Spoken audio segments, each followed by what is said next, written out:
Assalamualaikum warahmatullahi wabarakatuh. Kawan-kawan sekalian, jamaah rahimakumullah, mari sama-sama kita buka pertemuan pada malam hari ini dengan membacakan basmalah. Bismillahirrahmanirrahim.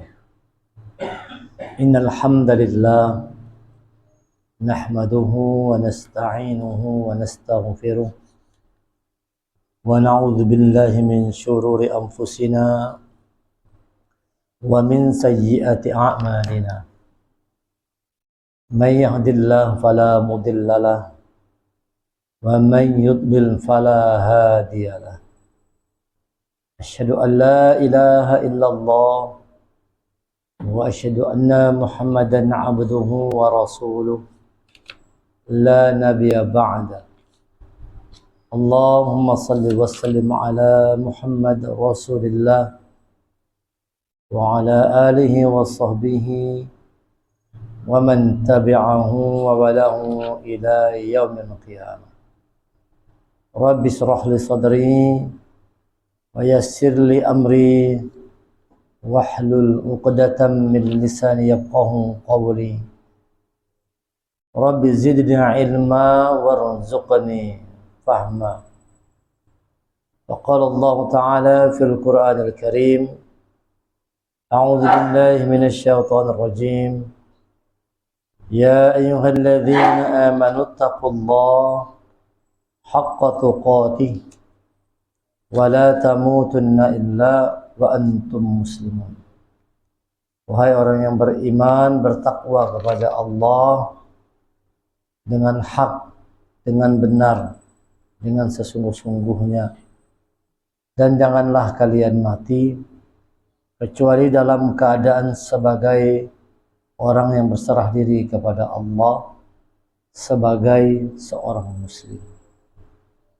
Ya ayuhan nasu taqu rabbakum alladzi khalaqakum min nafsin wahidah wa khalaqa minha zawjaha wa bassa minhuma rijalan katsiran wa nisaa'a wattaqullaha alladzi tasaaluna bihi wal arham innallaha kana 'alaykum raqiba. Ya ayyuhalladzina amanu idza qila lakum tafassahu fil majalis fafsahu yafsahillahu lakum wa idza qila inshudu fanshudu yarfa'illahu alladzina amanu minkum walladzina utul ilma darajat. Alhamdulillah, kita bersyukur kepada Allah bahwa malam hari ini kita kembali bisa bertemu dalam keadaan sehat walafiat setelah kita selesai melaksanakan serangkaian ibadah di bulan Dzulhijjah dari tanggal 1 dan puncaknya di tanggal 10 Dzulhijjah, hari raya kurban, dan hari ini kita sudah masuk di malam ke-16 bulan Dzulhijjah, ya, 17, malam 17 bulan Dzulhijjah. Kita sama-sama berdoa kepada Allah semoga segala amal ibadah yang kita kerjakan selama bulan Dzulhijjah tadi diterima oleh Allah Subhanahu wa taala dan menambah keimanan dan ketakwaan kita semua. Karena memang intinya beribadah itu, kita kalau lihat ada momen-momen tertentu Allah tuh memberikan ganjaran hadiah yang istimewa supaya kita termotivasi untuk beribadah. Dilipat gandakan pahalanya, dilipat gandakan kebaikan, dan dijanjikan berbagai macam peluang-peluang kebaikan Allah, dimurahkan rezeki, dilancarkan urusan. Kuncinya beribadah. Ada namanya ibadah Ramadan. Itu kan, itu yang sangat luar biasa nilai yang Allah berikan. Bahkan ada satu malam yang lebih baik daripada 1000 bulan, malam Lailatul Qadar. Nanti setelah Ramadan selesai, barangkali masuk Syawal, sudah mulai agak berkendor, turun iman kita, di Dzulhijjah dikasih lagi hadiah. Supaya dengan itu nanti manusia ini termotivasi lagi. Karena kita ini kan kalau ada motivasi itu kadang-kadang malas nak beribadah tuh. Koler nak beribadah. Tapi kalau ada motivasinya timbul semangat. Hendak berpuasa, hendak baca Quran. Dijanjikan oleh Rasulullah Yang beribadah di awal bulan Dzulhijjah itu adalah hari-hari terbaik di sisi Allah. Hari-hari terbaik. Dikatakan yaumul a'zama indallah. Hari yang agung, hari yang mulia di sisi Allah Subhanahu wa taala. Yang tujuannya ini semua adalah memotivasi agar kita ini semangat beribadah kepada Allah. Nanti habis Dzulhijjah masuk lagi bulan Muharram. Nah, disuruh lagi kita beribadah lagi. Nanti ada lagi bulan Maulid Nabi, ada lagi bulan Isra Mi'raj, ada lagi nanti Ramadan, bulan Sya'ban. Hampir setiap waktu Allah memberikan ganjaran yang berlipat ganda sebagai motivasi agar manusia ini semangat beribadah kepada Allah. Karena memang kita diciptakan untuk beribadah. Wa ma khalaqtul jinna wal insa illa liya'budun. Tidak kami ciptakan jin dan manusia itu kecuali untuk beribadah kepada Allah. Jadi tugas hidup kita ini dua. Secara vertikal kepada Allah namanya ibadah, kemudian secara horizontal namanya khalifah. Dua tugas kita. Wa idz qulna lil malaikati isjudu li adam sajada illa iblis aba wastakbar wa kana minal kafirin. Allah kami disuruh sujud, tidak mau sujud, kecuali iblis tidak mau sujud kepada Adam. Yang lain sujud, tapi iblis tidak mau sujud. Dia sombong karena merasa dirinya lebih mulia. Di situ ada rasa sakit, rasa kecemburuan sosial dalam hati si iblis. Kenapa yang ditunjuk sebagai khalifah fil ard itu adalah manusia? Wa idz qala rabbuka lil malaikati inni ja'ilun fil ardi khalifah. Kenapa kata iblis? Bukan aku aja, adalah aku ini yang paling hebat, ibadahnya yang paling mantap. Kenapa tiba-tiba manusia ditunjuk sebagai khalifah? Lalu dia protes. Jadi Allah tunjuk manusia ini sebagai khalifah di muka bumi ini. Apa tugas khalifah itu? Salah satunya menjaga alam. Menjaga alam. Jadi manusia itu fitrahnya adalah menjaga alam supaya tetap hidupnya keberlangsungannya terjamin, supaya tetap aman, supaya tetap damai. Maka perlu dijaga kemampuan menjaga hak bumi Allah ini, namanya kemampuan khalifah. Khalifah itu artinya pemimpin, khalifah itu artinya pengubah, khalifah itu artinya penakluk. Jadi manusia ini harus bisa mengubah yang buruk bisa jadi baik, bukan yang baik malah jadi buruk. Yang buruk itu dibuat menjadi baik. Penakluk manusia ini, sebelum dia menaklukkan orang lain, maka pertama-tama dia harus menaklukkan dirinya sendiri dulu.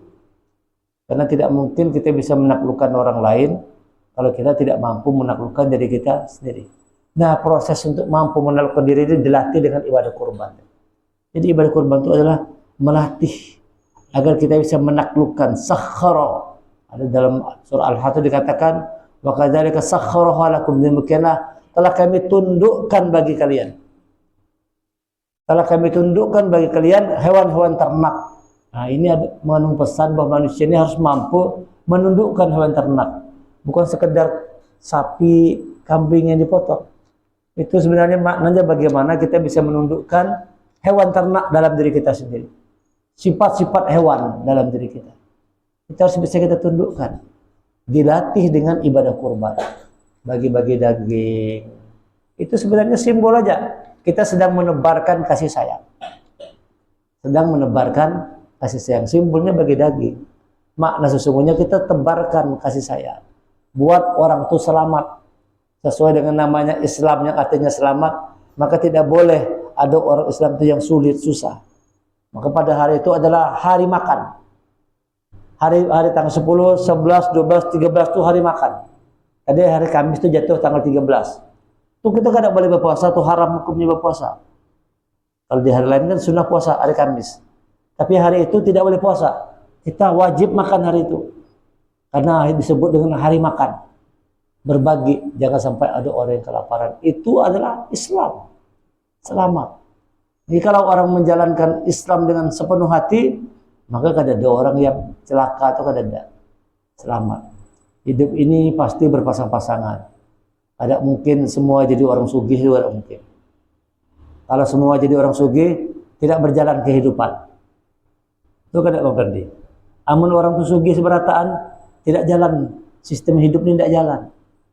Siapa yang mau nambal ban? Siapa yang mau nyapu jalan? Siapa yang mau jahit pakaian? Kalau orang sugih seberataan. Siapa yang mau jadi petani? Tidak bisa. Dibuat Allah berpasang-pasangan, ada kaya, ada miskin. Tapi harus saling menyelamatkan, saling memberikan manfaat. Orang miskin bekerja dengan orang yang kaya. Orang kaya memberikan rezekinya, nafkahnya kepada yang miskin. Terjadilah proses ta'awun, proses tolong-menolong di situ. Jadi orang sugih ini tidak boleh sombong.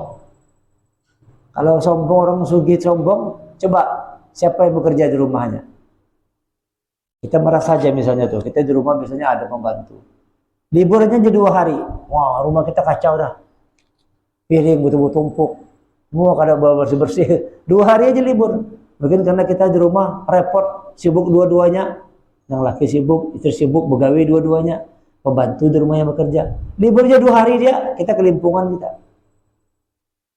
Ah, makanya kita tidak boleh sombong. Bahwa kita ini tetap memerlukan orang lain. Sehebat apapun orang kaya itu, kalau tidak ada orang yang lemah membantu dia, tidak bisa jalan.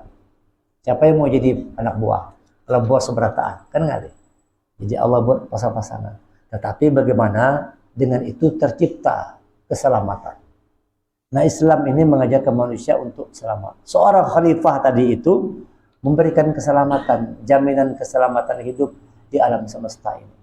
Tidak boleh menumpahkan darah. Walaupun kalau katakan nanti mereka itu di bumi itu ataj'alu fiha may yufsidu fiha wa yusfiku dima. Mereka akan berbuat menumpahkan darah. Mengapa ya petunjuk manusia yang nanti pada ujung-ujungnya mereka tuh menumpahkan darah di muka bumi. Ya ketika manusia itu tidak memahami tugasnya sebagai seorang khalifah, dia menumpahkan darah. Bermusuh-musuhan, pertikaian terjadi di mana-mana, pembantaian terjadi di mana-mana. Ngeri sekarang, padahal zaman sekarang ngeri kita. Ada orang tua bunuh anak, ada anak bunuh orang tua, ada suami bunuh istrinya, ada istri bunuh suaminya. Begitu. Ada murid yang bunuh gurunya, ada guru yang bunuh muridnya. Ngeri gitu ya. Yang dulu-dulu tuh zaman bahari kita jarang dengar peristiwa gitu. Sekarang terjadi semua.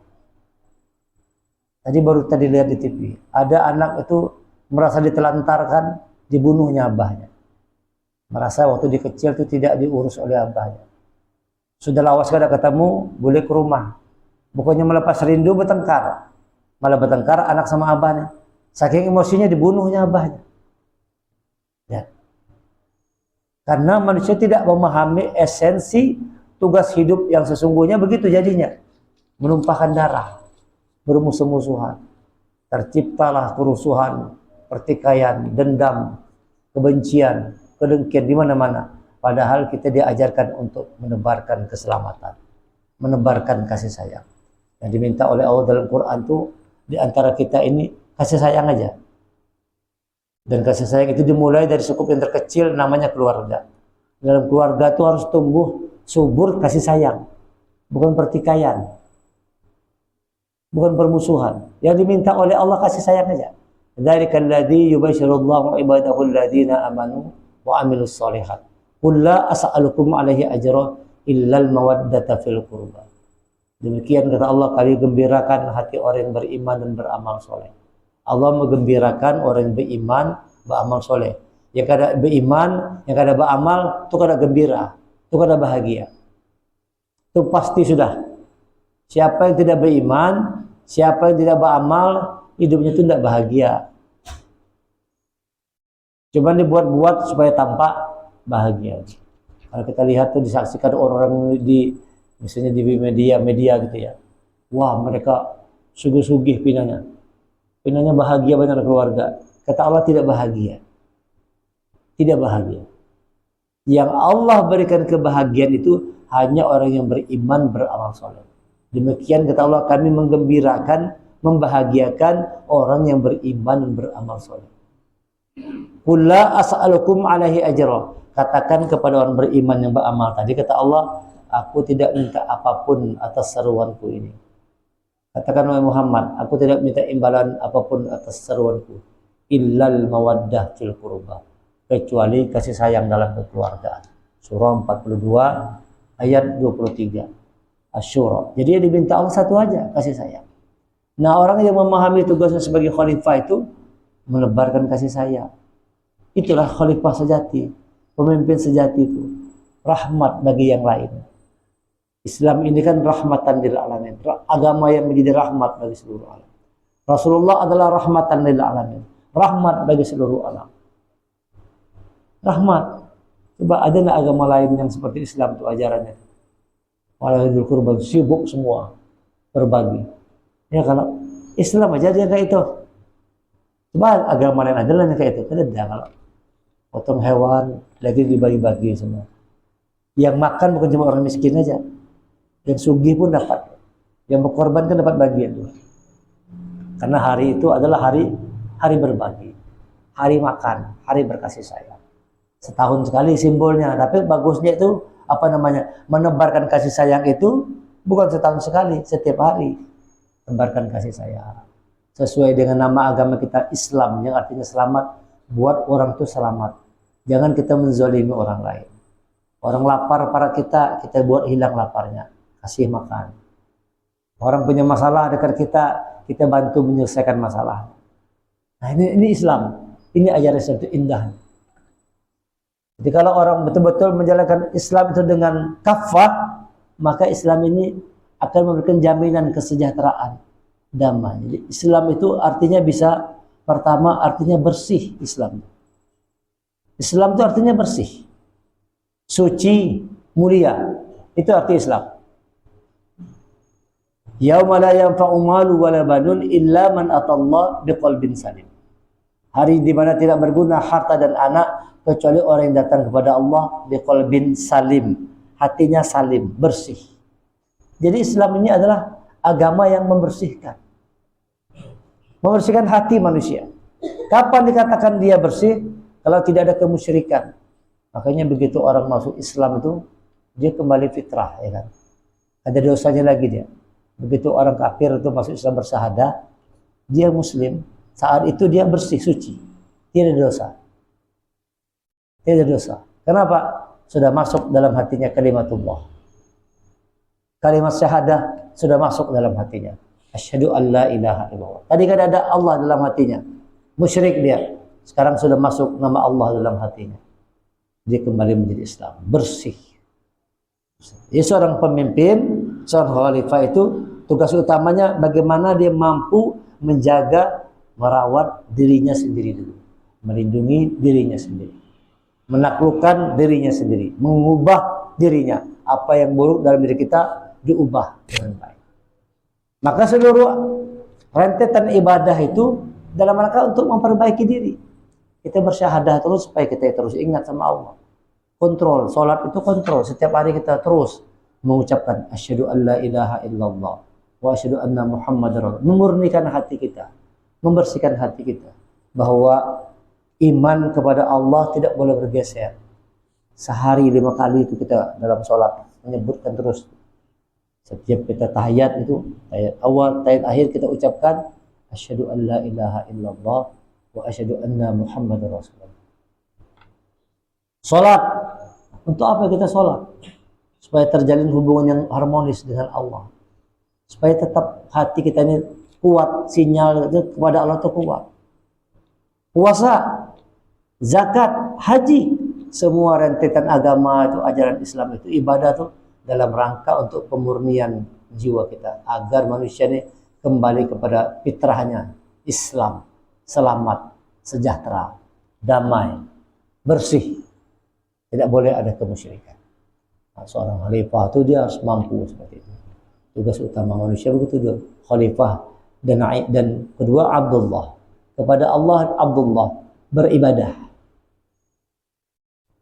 Kepada Allah kita beribadah, kepada manusia kita khalifah.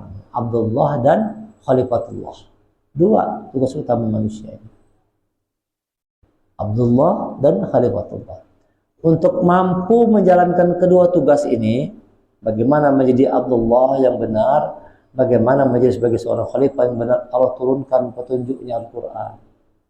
Quran ini petunjuk yang menuntun manusia agar bisa menjalankan tugas hidupnya sebagai seorang abdi Allah. Coba kalau ada di Quran, kita jadi abdi siapa kita? Abdi siapa kita? Bisa jadi abdi setan kita. Di Quran dikatakan begitu. Wa man a'rada an dzikri fa inna lahu ma'isatan dongka wa nasuhu yaumal qiyamati ama.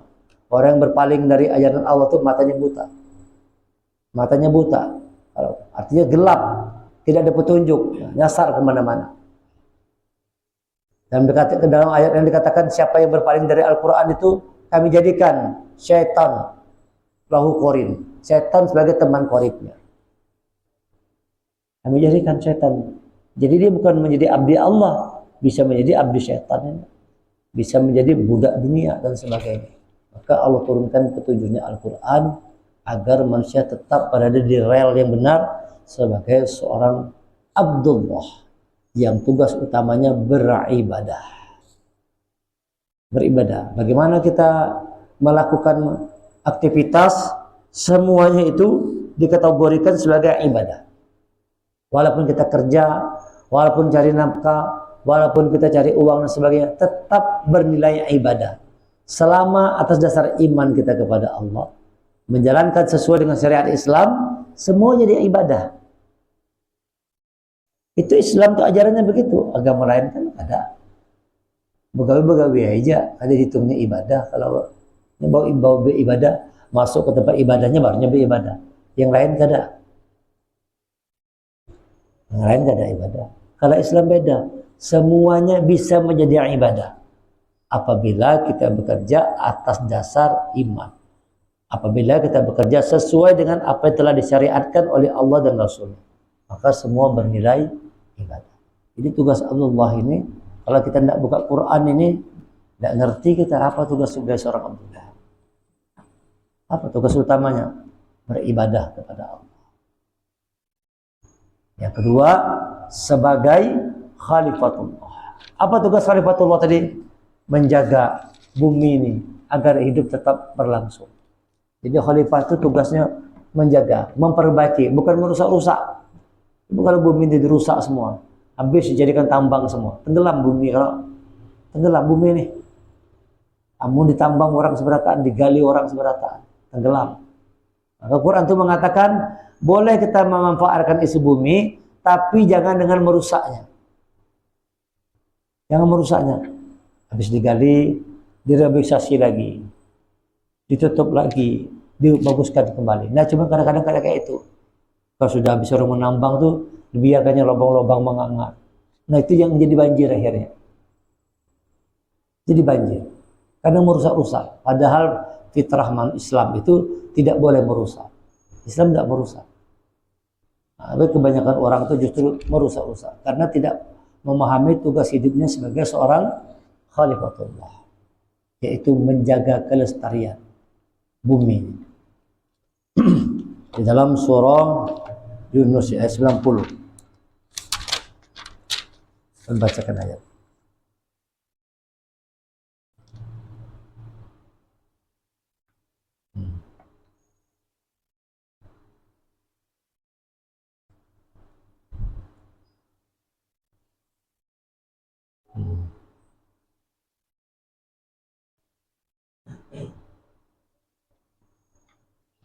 Dan kami selamatkan Bani Israel melintasi laut. Kemudian Fir'aun dan bala tentara mengikutinya. Mereka menzalimi dan menindas mereka. Sehingga ketika Fir'aun hampir tenggelam dan berkata, aku percaya bahwa tidak ada Tuhan selain Tuhan yang dipercaya oleh Bani Israel, dan aku termasuk orang Muslim. Nah, ini Fir'aun nih.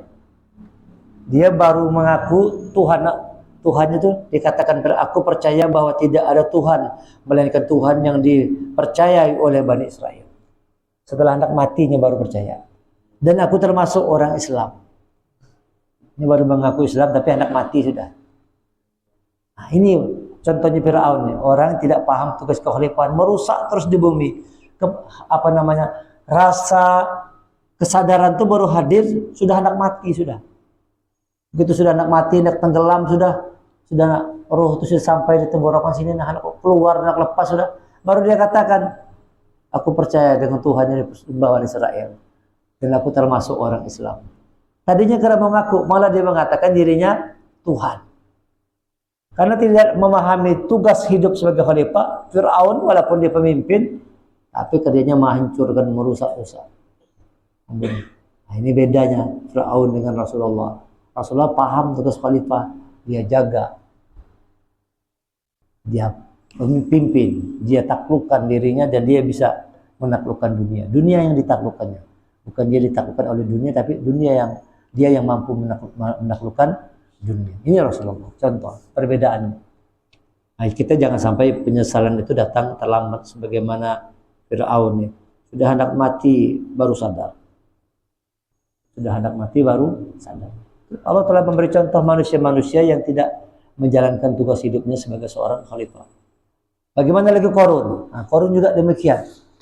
Dia katakan dalam Al-Quran itu, kata Allah, "Wabtaghi fima atakallahu darul akhirah, wa la tansa nasibaka minad dunya, wa ahsin kama ahsanallahu ilaik." Carilah olehmu kebahagiaan negeri dunia, dan carilah pahala negeri akhirat dengan apa yang dianugerahkan kepadamu. Tetapi jangan kamu lupakan bagianmu di dunia. Boleh aja di dunia. Qarun hendak jadi orang sugih, silahkan. Tidak dilarang hendak sugih seperti Qarun itu, boleh atau tidak? Boleh aja. Carilah olehmu negeri pahala, dan carilah pahala negeri akhirat dengan apa yang telah dianugerahkan Allah kepadamu. Qarun telah dianugerahkan Allah kekayaan berlimpah ruah. Dengan itu kata Allah, cari negeri akhirat. Carilah negeri pahala negeri akhirat dengan apa yang telah dilimpahkan kepadamu. Kenyaman, orang kalau punya harta banyak kenyaman berbuat baik. Bisa bangun masjid, bisa bangun pesantren, bisa nyumbang ini, bisa nyumbang itu. Duit banyak. Dan kayak Qarun nih. Kata Allah, dengan apa yang telah kami berikan kepadamu, itu dijadikan sarana untuk mendapatkan pahala negeri akhirat. Cari pahala negeri akhirat dengan apa yang telah kami berikan kepadamu. Qarun ini sudah dikasih Allah harta kekayaan melimpah ruah. Dengan itu cari akhiratnya. Tapi apa yang terjadi? Qarun sombong dengan kekayaannya. Qarun jadi orang yang engken, pelit, pemalarnya luar biasa. Padahal bendahara kekayaannya itu kuncinya aja diangkut oleh 7 ekor onta untuk mengangkut kuncinya aja. Hendak membawa kunci kekayaannya itu 7 ekor onta. Baru kuncinya, bagaimana hartanya? Gudang-gudangnya penuh emas semua. Yang disimpan di gudang-gudangnya itu bukan duit, tapi emas. Itu kekayaan sesungguhnya. Kalau duit itu kan kada kaya. Namun dirobek ini kada berlaku lagi duit. Kalau emas kan kada. Dibakar kan tetap emas kalau kita mahal harganya. Jadi yang disimpan Qarun itu emas. Tapi Qarun sombong dengan kekayaan. Kata Allah, cari itu dan dengan apa yang menggunakan sebagai alat untuk mendapatkan pahala negeri akhirat. Dan berbuat baiklah kepada orang lain sebagaimana Allah telah berbuat baik kepadamu.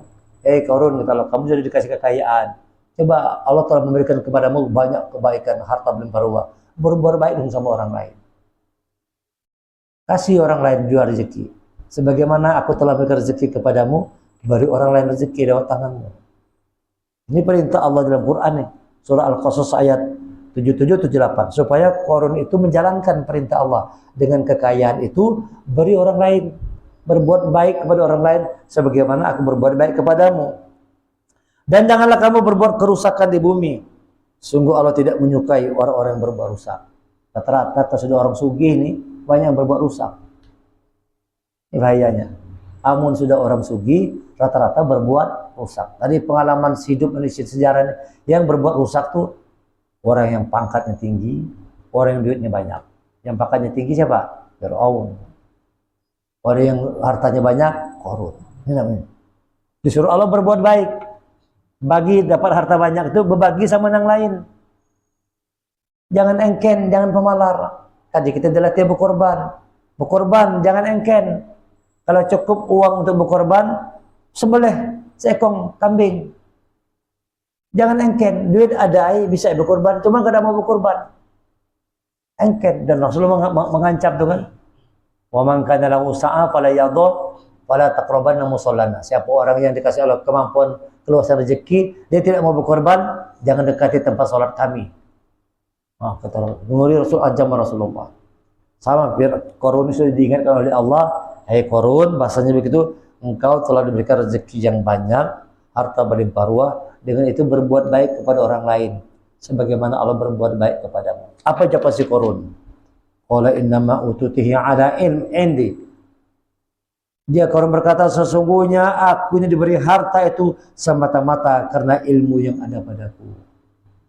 Nah, ini jawaban Korun. Enak aja memberi harta sama orang lain. Aku ini sugih karena aku pintar. Ada ucapan aku ini kaya karena Allah memberi kekayaan. Ada. Beda sama Utsman bin Affan. Dari mana kau dapatkan harta di Utsman? Minallah. Ini semua dari Allah. Itu Utsman paham dengan tugas khalifahnya tadi. Khalifah tadi berbuat baik di muka bumi. Itu khalifah itu berbuat baik di muka bumi, bukan berbuat rusak. Jadi orang suka berbuat rusak itu bukan seorang pemimpin. Kalau suka berbuat rusak, seorang pemimpin itu berbuat baik di muka bumi. Ditanya kepada Utsman bin Affan, dari mana hartanya? Ini semua dari Allah.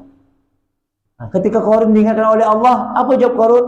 Aku ini kaya, sesungguhnya dia berkata harta itu semata-mata, aku mendapatkan harta itu semata-mata karena ilmu yang ada padaku. Nah, karena aku pintar, kata Korun, mencari duit, makanya aku sugih. Maulah setelah aku dapat banyak-banyak uyuh-uyuh nih, usaha keras, kerja keras, bagi-bagi orang, nyaman benar. Itu kata Korun. Kata Allah, berbuat baik kepada sesama sebagaimana aku telah berbuat baik kepadamu. Korun katakan, aku sugih ini karena aku pintar. Awalam ya'lam anna Allah qad ahlaka min qablihi minal qurun man huwa ashaddu min quwwata wa aktsaru jam'a wa laysa an dzunubihimul mujrimun. Tidakkah dia tahu bahwa Allah telah membinasakan umat-umat sebelumnya yang lebih kuat daripadanya dan lebih banyak mengumpulkan harta, dan orang-orang yang berdosa tidak perlu ditanya tentang dosa-dosa mereka. Sombong benar Korun. Kata Allah, orang dulu juga banyak yang sugi sudah kau hancurkan. Apakah kau juga mau begitu? Bahasanya gitulah kan. Sudah diingatkan oleh Allah si Korun nih, berbuat baik dengan harta itu. Kata Korun, aku sugih karena aku pintar. Kata Allah, dulu-dulu sungguh banyak yang sugih, sudah aku hancurkan semua. Jangan kau juga begitu. Korun tetap pada mau. Akhirnya apa? Allah tenggelamkan Korun dengan harta-hartanya. Tenggelam semua, masuk ke dalam bumi semua. Habis itu harta Korun. Makanya orang kalau ketemu harta itu kan, harta karun. Kan? Saking banyaknya harta karun itu, sampai wah ini. Kalau orang ketemu harta, dapat harta karun. Ya kalau penemuan harta karun.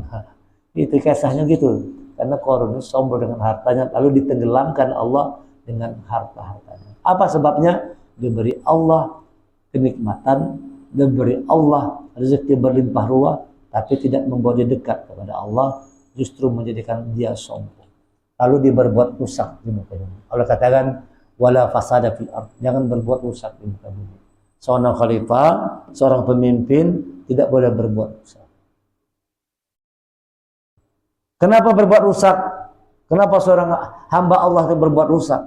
Kenapa seorang khalifah berbuat rusak?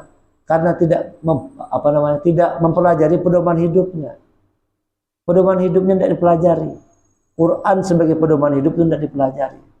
Orang kalau jauh dari Quran tuh coba lihat ya, berbuat rusak juga dia. Berbuat rusak.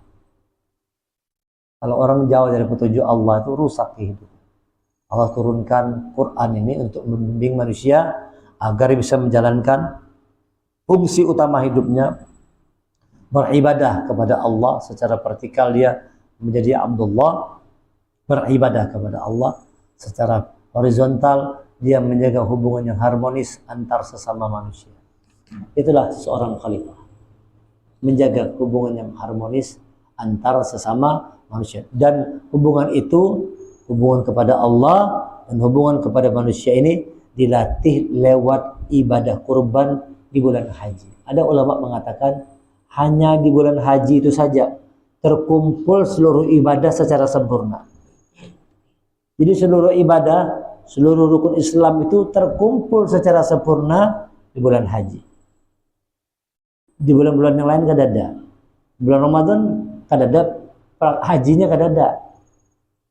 Syahadah ada, puasa ada, sholat ada, zakat ada, haji kan ada. Ada kalau belum sekarang ini syahadah, sholat, ya kan? Puasa, ada puasa Senin Kamis, zakat, gantinya infak sedekah. Bulan haji yang lengkap, semua rukun Islam itu lengkap dilaksanakan di bulan Zulhijjah. Di sana ada syahadah, di sana orang sholat, di sana ada perintah untuk puasa sunnah, ada puasa Arafah, ada puasa di 10 hari bulan Syawal. Di sana ada zakat harta, ada rukun, dan ada pelaksanaan ibadah haji. Terkumpul semua rukun Islam 5 itu di bulan Zulhijjah.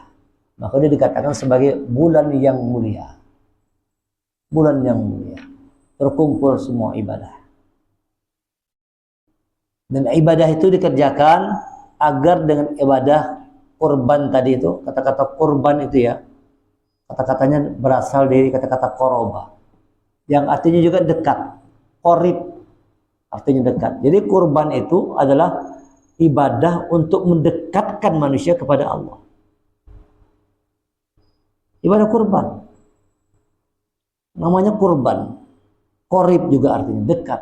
Jadi ibadah kurban itu simbol ibadah agar dengan penyembelihan hewan kurban manusia ini bisa menghilangkan sifat hewannya lalu dekat kepada Allah. Harusnya kalau sudah masuk bulan Zulhijjah ini amal ibadah kita dapat kita jaga meningkat. Nah, tadi diajarkan di Zulhijjah, maka nilai-nilai kebaikan itu kita pertahankan sampai nanti kita bertemu di bulan Ramadan. Nanti itu mengulang lagi peristiwanya. Bulan Ramadan. Waktu cepat berjalan. Nah, ini maksudnya Allah mengirimkan petunjuk Quran ini membimbing manusia agar dengan itu dapat menjalankan tugas hidupnya sebagai abdi Allah dan sebagai khalifatullah. Tanpa petunjuk Allah, manusia pasti tidak bisa menjadi seorang khalifatullah yang benar. Maka akan terjadi merusak-rusak. Bahkan sampai pertumpahan darah. Bahkan sampai pertumpahan darah. Ketika manusia jauh dari petunjuk Allah. Jadi kita kalau mau menjalankan tugas dari Allah, baca buku petunjuknya. Baca buku petunjuknya Al-Quran. Bagaimana menjadi seorang abdi Allah yang baik. Allah ciptakan kita untuk beribadah. Kemudian setelah itu, jalankan tugas kita sebagai seorang khalifat Allah di muka bumi ini. Jaga hubungan kita kepada Allah dan jaga hubungan yang baik kita kepada sesama manusia. Hablum minallah, hablum minan nas, harus serasi. Ini adalah fondasi kuda-kuda ajaran dasar Islam itu dua. Kepada Allah namanya hablum minallah, kepada alam semesta namanya hablum minan nas, kepada sesama manusia. Dua hubungan ini harus dijaga secara serasi, seimbang, harmonis. Tidak boleh berat sebelah. Ya kan? Ada orang tuh rajin sholat misalnya. Sholatnya rajin, tapi sama orang kelakuan tidak bagus, bisa zolim, bisa koruptor. Padahal sholat rajin, tapi menipu orang rajin juga. Ada lagi sebaliknya mungkin, sama orang bagus, jujur orangnya, dermawan orangnya, rendah hati, baik orangnya tuh, cuma karena pernah sholat. Ada juga model manusia kayak itu ada. Coba sebelah. Baik benar, dia sampai dikenal di kampung. Si Din itu orangnya baik benar. Cuma tidak pernah sholat. Nah, ini masalahnya. Ada kawa kata Allah. Dua-duanya, kalau yang mengabaikan dua hubungan ini, Allah itu sudah mengancam akan menjadi orang yang hina dimanapun berada. Dalam surah Ali Imran ayat 112. Siapa orang yang mengabaikan salah satu dari dua hubungan ini, kata Allah, dia akan jadi orang yang hina. Duriban alaihimuz zillatu aynama suqifu illa bihablim minallah wa hablim minan nas. Mereka akan diliputi kehinaan di mana saja mereka berada. Kecuali orang yang menjaga hubungannya kepada Allah dan orang yang menjaga hubungannya kepada sesama manusia. Nah, menjaga hubungan kepada Allah namanya Abdullah, menjaga hubungan kepada manusia namanya Khalifatullah. Ini dua hubungannya harus dijaga terus. Jadi hablum minallah, hablum minallah, minan nas dijaga. Tugas hidup kita sebagai Abdullah dan tugas kita sebagai Khalifatullah harus dijaga seimbang, serasi, harmonis. Jangan sebatas memperhatikan hubungan kepada Allah, namun kita mengabaikan hubungan antar manusia. Ataupun sebaliknya, jangan cuma sekedar memperhatikan hubungan antar manusia, tapi kita mengabaikan hubungan kita kepada Allah. Jaga kedua-duanya baru mulia.